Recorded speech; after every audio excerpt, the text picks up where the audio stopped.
Caldwell Pope on Curry. Now Jokić. And Murray with the steal. Jokić has it. Clock ticks, got to put one up. Jokić for the win. Oh, it's good.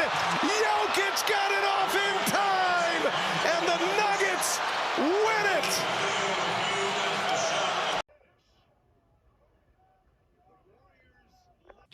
That was another soul snatcher. It literally snatched my soul. I can't properly speak because of my returning virus or whatever the fuck that was. I guess I got the Warriors virus, man. Oh, what a shot by Jokić, man. He is sensational. He's just special. And what a pass by Steph before that, right? Truly one of a kind battle between two generational players. Surprised that the cameras caught Chris Paul doing a great fake laugh here. As I would assume, many of us Warriors fans are not quite over this loss yet. At least some of you all were able to go to sleep afterwards. I have to be out here sitting for the last 2 hours and replaying the fourth quarter. Not just in my mind, I literally watched it like 4 times just to, get it in through my head what happened there. And some of it, of course, is that Denver is just the better team, simply enough, right? Denver is the better team. They finally were able to lock in defensively a little more, and they were able to knock down shots that they were knocking down earlier, like Aaron Gordon corner three-pointer, like a Peyton Watson corner three-pointer. And Jokić was getting his, of course, and they were getting to the line by some of our fouls. And it just happens to lose against, of course, a great team. But, of course, after you went up by 18, after that beautiful steal by Potts, who had an incredible second half with 3 corner three-pointers, like 5, what did he have, 5 assists or 5 rebounds or something like that in the second half only. And we blew it again. 4th time this season we blew an 18-point lead and lost. So... it's just not been pretty morning, right? And let's talk about the fourth quarter. It started off great, like I said. Even though we went away from a lineup that closed the third quarter sensationally, it still started off really well. And once Potts, of course, got that steal, it felt like, hey, we're gonna go home and we're gonna win this game. Nonetheless, it wasn't, unfortunately, that easy. But we still had an 18-point lead, essentially, with like 7 minutes to go. And then Steph started playing too much hero ball, in my opinion, once again. He was hunting the so-called dagger or the game ender or however you want to call it, right? He was hunting the big shot that would just put them finally away and make them tap out. But unfortunately, he couldn't hit any of those, and they could not tap out that way, right? If you don't hit those, they won't tap out. And I thought Steph overdid it today once again, and I just didn't love it. While on the other, what else happened in the fourth quarter? We had the lineup of Clay, Steph, Podziemski, Wiggins, and Looney out there. After Saric helped build the lead, which I thought was a smart idea to put Looney back in. I thought that was a good thing. I wanted to see more Kuminga, but I understood rolling with a lineup that got us up 18 there, right? And instead of Dario, we went with Looney. I understood that, even though Dario was the player that helped us build the lead. And, Jokić got back, so you put Looney back in there, it makes sense. And then shit just hit the fan, right? Like I said, we weren't able to create good shots. They locked down better defensively. Some of it was, of course, some bad shooting. Some of it was, tough luck. Steph, of course, could have hit any of those shots, even though overall, I don't think they were good shots, but he's Steph. And I guess you can say he does not shoot many good shots, quote unquote, in a way. But it just felt like, once again, too much hero ball from him. Trust your teammates more.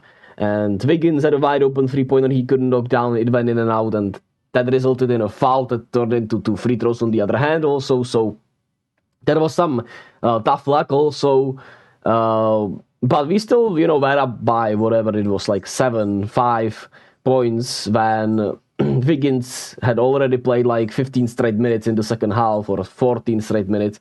And Steve decided to go with Steph, Clay, Dario, Trace, and Chris Paul, which, once again, Podziemski played incredible in the second half, but I guess he was tired because he also played like 16, 15 straight minutes already in the second half. So he went with Chris Paul, who, in my opinion, had no business closing today.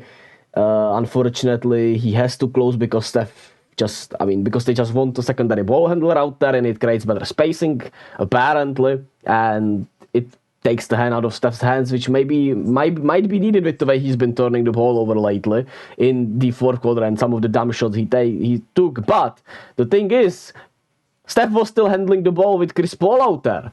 So we went Steph, Chris Paul, Clay, backcourt, and the front court was Saric with Trace, which I guess made sense, right? Trace against Jokić, Dario for Aaron Gordon. But you could have maybe gone Looney Trace today. I don't think Trace had that good of a game, but I understand that Looney had some tough fouls and was on lockdown defensively, of course, which, against Jokić you really can't be. But the point being is, you maybe could have tried Kevon with Trace to match Gordon with Jokić, because Aaron Gordon was the biggest killer out there for us today, right? Maybe you could have put Trace on Aaron Gordon and the size would have bothered him a little more, instead of him just getting easy buckets, being wide open for a three-pointer and dominating the glass. If you had two, rebounders out there, which Dario is a good rebounder, but he's not a leaper. But I'm, of course, a little overthinking because we just blew an 18-point lead, and, some of it is the lineup decisions, right? Chris Paul, Steph backcourt, no point of attack defense. Wiggins had to take a rest, which, of course, allowed Jamal Murray to be a little more creative. Jokić, of course, was just sensational, and Clay on Aaron Gordon is a huge mismatch, but from the last game we played the Nuggets on Christmas, Clay could not keep up with Michael Porter Jr. off screens, so they went from the get-go Clay on Aaron Gordon, Kuminga or whoever it was on the wing, or the Michael Porter Jr., who did not play that much today, I feel like, right? He did not close out, and he wasn't great today because, well, Clay wasn't on him, I guess. As I stated many times, Clay is, much better one-on-one defender as of right now than off-ball defender or a team defender, really. But I'm getting a little all over the place, but that's what this fucking fourth quarter did to me, man. So we went Steph, Chris Paul, Clay, Saric, Trace, like I said. Then Wiggins came back in for Trace, but it was maybe a little too late because they once again already got going, and we took some really bad shots that started with Steph. Chris Paul did not handle the ball, so he was out there for essentially nothing, in my opinion. And even, when he finally got the ball handling duty in the fourth quarter, which was with a minute left essentially, or 50 seconds left, he was guarded by Jokić.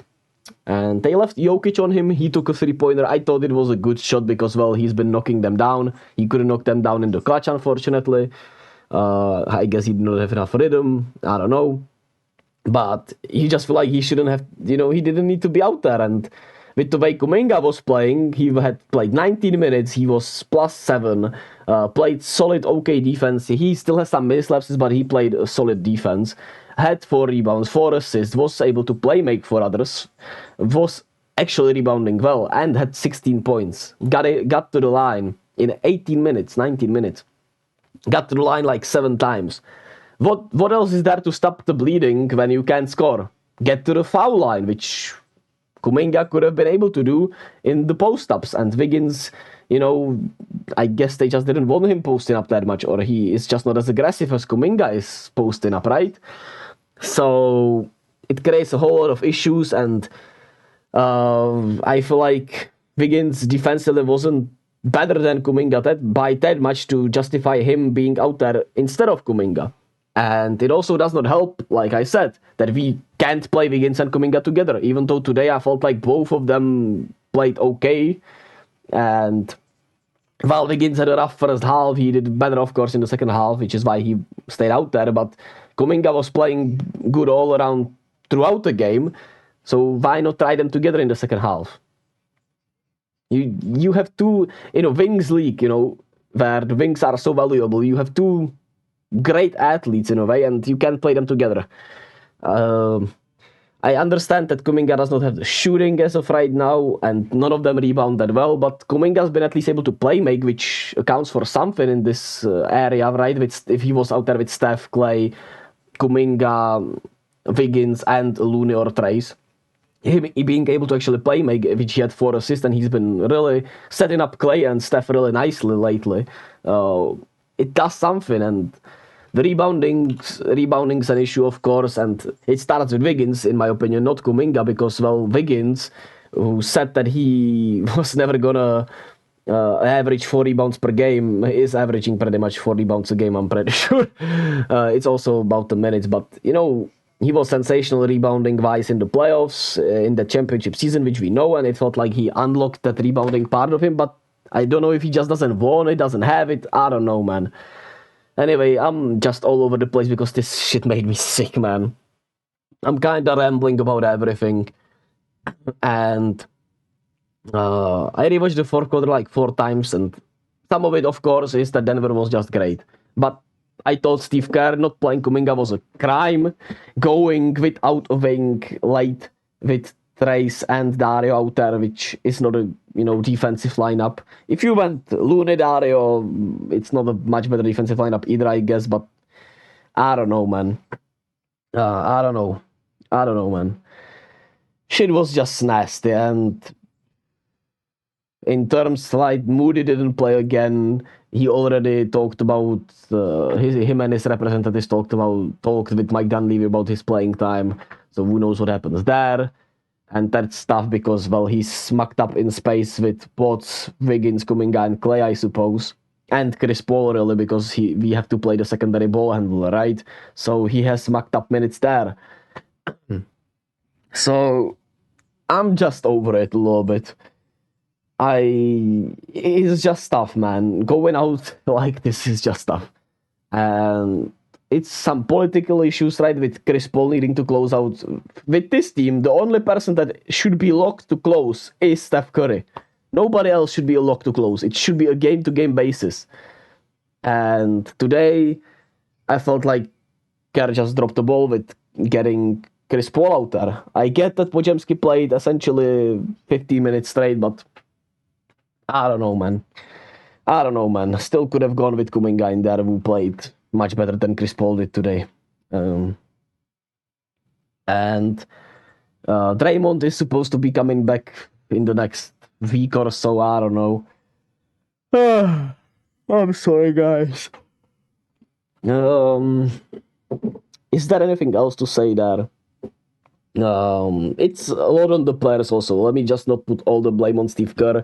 As much as I disagree with some of his lineups, it's how the players also want to play. And when Steph is out there taking dumb shots and not making them, it's also not on him really, and turning the ball over like so when Steve Kerr, of course, is not out there making those mistakes and not executing properly, or I don't know, man. But some of the lineup decisions are rough. The way we've handled the rookies, the third-year players, is rough. Kuminga, like I said, he played sensational. He had a great game, and he still could not find his way on the court because of some of its politics, some of it's just kind of trusting not trusting the two-wing lineup, right? Some of it is, some of it might just be, I don't know, man. I have no more to say, I suppose. I'm just pissed off, like I guess a lot of Warriors fans are. I'm sure I was all over the place. This is not a great video, but I don't think I'll be able to put my thoughts together much better later on. We'll see. Maybe I will, and I'll do a follow-up video, and I'll be more rational and try to look at it from more different lenses. But we'll see. We play Detroit tonight, so if I'll be able to get some better mojo, I don't know, about this game, I'll make sure to put out a follow-up to this. But yeah, as always, be kind to yourself and to others, dogs, man. Love and be, man. Love and be.